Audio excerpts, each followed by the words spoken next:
इलाका किसी का भी हो धमाका तो डीजे मनीष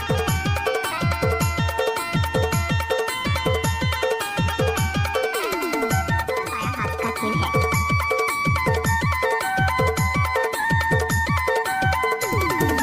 कमला तोरे कहूँचे कही के हो तय कहूँचे लगा मडारे आहूँचे कही के हो तय आहूँचे कही के बाई वो संगीवारी कबो दरी अरे दो बाई वो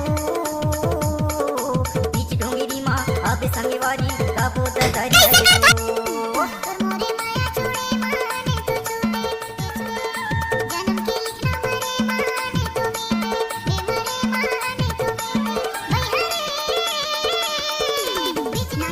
दम नहीं है तो मनीष बाबू क्या करेगा।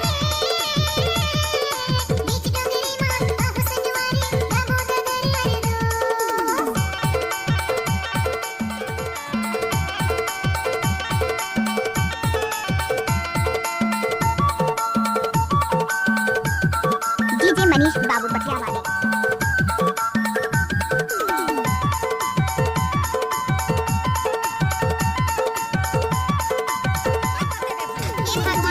बगी बगीचा दिखे माँ झम झम ये दिखे माँ झम झम पाँव के पायल बजाते जाते छम छम कमला तोरे कहूँचे कही के हो तय कहूँचे कही के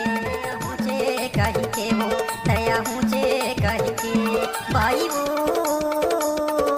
बीच ढोंगिरी माँ अब संगीवारी डीजे मनीष कुमार अरे दो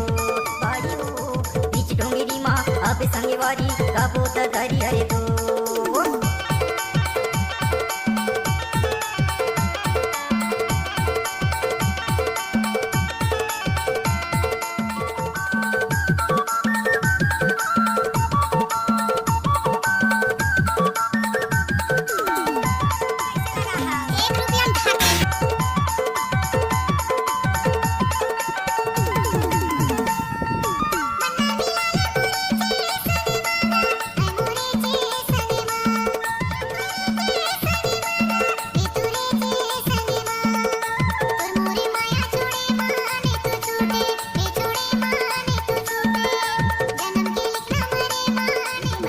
बतिया वाले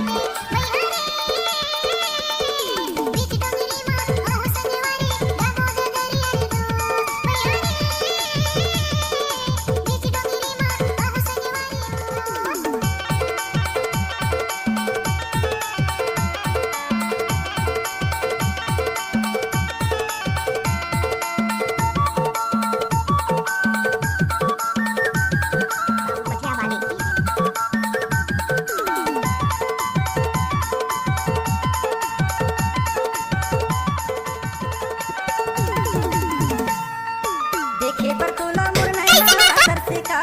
मोरे नैना तरसे का मैं देखूं तोला तयासू बरसे का मोरिया कमला तोरे कहूँचे कही के हो तय कहूँचे कही मडारे आहूँचे कही के हो तय आहूँचे कही के बाई वो अब संगीवारी कबो दरी अरे दो बाई वो बीच ढोंगिरी कबो दरी अरे दो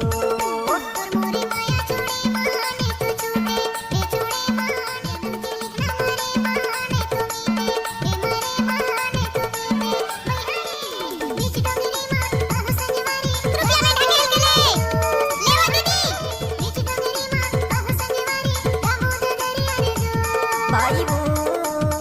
माँ अब संगीवारी कबो दरी अरे दो